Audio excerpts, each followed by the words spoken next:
নমস্কার, আমি স্বপ্না ভাদুড়ী। প্রথমেই একটা কথা বলতে চাই যে আমার ভিডিও যাদের ভালো লাগবে না, দরকার নেই স্বপ্না ভাদুড়ীর ভিডিও দেখা, কিন্তু যাদের ভালো লাগবে অবশ্যই তাদের কাছে আমি করজোড়ে অনুরোধ করবো একটা কথাই, যে ভিডিওটি দেখা মাত্রই প্রত্যেকের কাছে শেয়ার করবেন, প্রচুর শেয়ার করবেন, এমন ভাবে শেয়ার করবেন যাতে ভিডিওটা প্রত্যেকের কাছে পৌঁছায়। যেসব অন্ধভক্তরা আমাকে বলে আমি নাকি হিন্দুদের বিরুদ্ধে আর মুসলিমদের হয়ে নাকি ভিডিও করি, আমি তাদেরকে শুধু একটা কথা বলতে চাই যে অন্যায় অত্যাচার কাদের উপরে হচ্ছে, তাহলে আমি কাদের ভিডিওটা আমি বেশি করব। আমি বলেছি অন্যায় দেখলেই প্রতিবাদ করি, অন্যায় দেখলেই গর্জে উঠি, অন্যায় দেখলেই এগিয়ে যাই, অন্যায় দেখলেই আওয়াজ তুলি, কারণ এটা আমার রীতি এবং নীতি। তবেই আমার নাম স্বপ্না ভাদুড়ী। আমি কখনো অন্যায় দেখে পিছু হটতে পছন্দ করি না। আজকে 2014-তে শুরু হয়েছিল যে জয় শ্রীরাম যে না বলবে সে কখনো ভারতীয় নাগরিক হতে পারে না, জয় শ্রীরাম যে না বলবে সে কখনো যেন ভারত মায়ের মাটিকে ভালোবাসে না, জয় শ্রীরাম যদি কোনো মুসলিম মায়ের সন্তান না বলে তাদেরকে বলা হয়েছে যে পাকিস্তানে চলে যা, আফগানিস্তানে চলে যা, বাংলাদেশে চলে যা। কিন্তু আজকে ভারতবর্ষের মাটিতে একের পর এক স্টেপ বাই স্টেপ যেভাবে সামনে ইসলামিক ধর্মের উপর একটা বিশাল আকারে অন্যায় অত্যাচার করা হচ্ছে, এটা কি ঠিক? কোন ল বুকে লেখা আছে, কোন সংবিধানে লেখা আছে যে কোন মুসলিম দাড়ি রাখতে পারবে না, টুপি পরতে পারবে না, লুঙ্গি পরতে পারবে না, আল্লাহর নাম না নিয়ে তাকে জয় শ্রীরামের নাম নিতে হবে, মসজিদে লাউড স্পিকারে সেখানে আজান দিতে পারবে না? এটা কোন সংবিধানে লেখা আছে?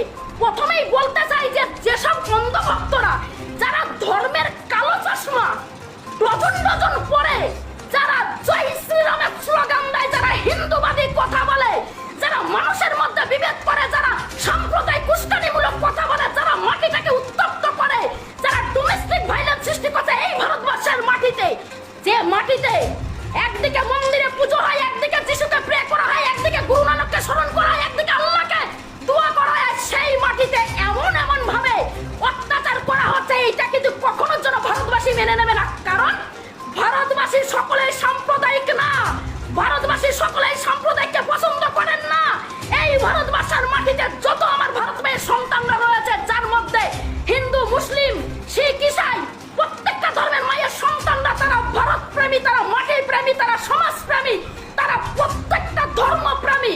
কিন্তু তার মধ্যে যেসব ছোটছাট লোক রয়েছে যারা ধর্মের চশমা পরে হিন্দুদের সঙ্গে মুসলিমদের কিভাবে বিভেদ করানো যায়, মন্দিরকে মসজিদকে কিভাবে ডিভাইডেড করা যায়, যারা প্রত্যেক দিন, প্রত্যেক সময়, প্রত্যেক ঘন্টায়, প্রত্যেক মিনিটে, প্রত্যেক সেকেন্ডে যারা এই আইডিওলজি নিয়ে কাজ করছে, তাদের কখনোর জন্য সফলতা হবে না, হবে না, হবে না।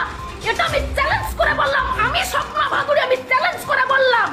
এখন হঠাৎ গান উঠেছে, হঠাৎ এখন ভাইরাল হচ্ছে যে কোন মসজিদে কোন রকম লাউড স্পিকারে আজান দিতে পারবে না, যদি সেই মসজিদে আজান হয় তার সামনে গিয়ে হনুমান চাল্লিশার গান চালাবে জোরে। এটা কার কথা? এটা হচ্ছে রাজ ঠাকরের কথা।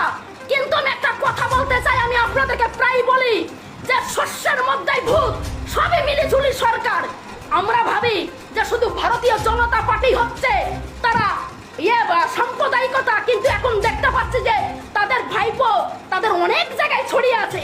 কিন্তু আমার একটা কথা, মসজিদের সামনে গিয়ে হনুমান চাল্লিশার নাম করলে সেইখানে কি আমাদের হনুমানজি খুশি হবেন, না আমাদের রামচন্দ্রজি, আমাদের প্রভু রামচন্দ্রজি খুশি হবেন বা তাদেরকে দুহাত ভরে আশীর্বাদ দেবেন?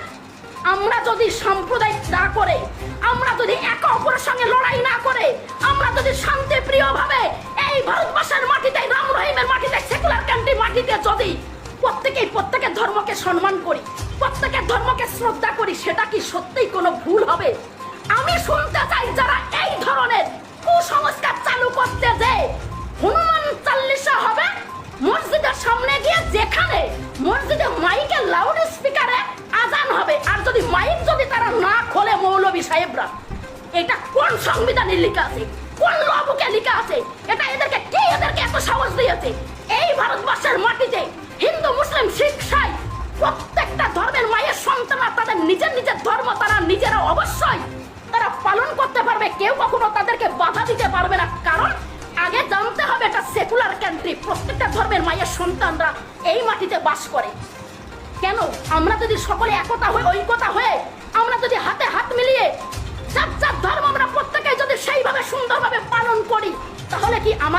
যিনি মালিক, কথাই বলে সবকা মালিক এক হয়, উনি কি আমাদের উপরে কষ্ট পাবে না আমাদেরকে উনারা খারাপ ভাবে রাখবে?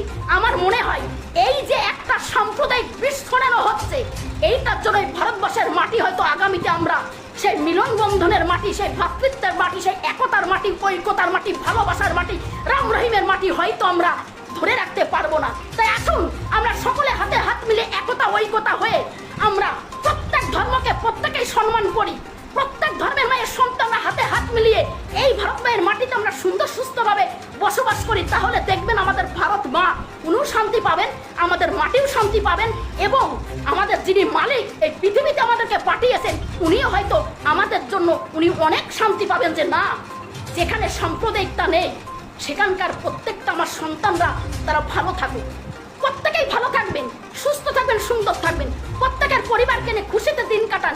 এটাই ঈশ্বরের কাছে প্রার্থনা করি, আল্লাহর কাছে দোয়া করি এবং ভারত মায়ের কাছে প্রার্থনা করি। আর ভিডিওটা দেখা মাত্রই শেয়ার করবেন। যেসব অন্ধ ভক্তদের স্বপ্না ভাদুরীর ভিডিও ভালো লাগবে না, দেখার দরকার নেই, কারণ স্বপ্না ভাদুরী ভিডিও চালিয়ে